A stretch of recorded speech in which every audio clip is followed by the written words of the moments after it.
If you have Windows 10 Pro, you can turn off automatic updates using the Group Policy Editor. Let's get started. Click on the Start button and type in gpedit. Choose the Edit Group Policy option, and the local group policy editor will pop up. We can maximize that and pull this little bar over so that we have more room to work with on the left.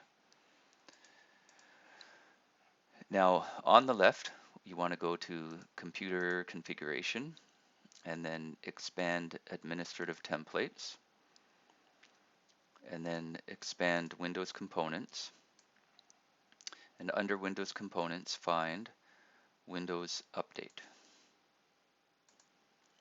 Now once you've clicked on that, you'll see on the right hand side a Configure Automatic Updates option. Right now it's not configured.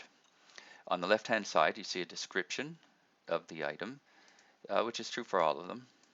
Right, so you can explore this area and see what other settings you can play with. But right now let's double click on Configure Automatic Updates.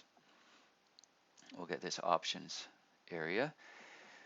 To disable automatic updates, simply choose Disabled and click OK. You'll see it has switched from not configured to disabled.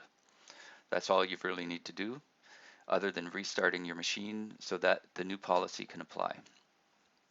Now, if you don't want to completely disable automatic updates, but you want more control over them, you can double click on this item and choose Enabled, and then choose from the list of available options here, and then depending which one you choose, you'll have further options below. There's very detailed explanations of what all of the items and options mean.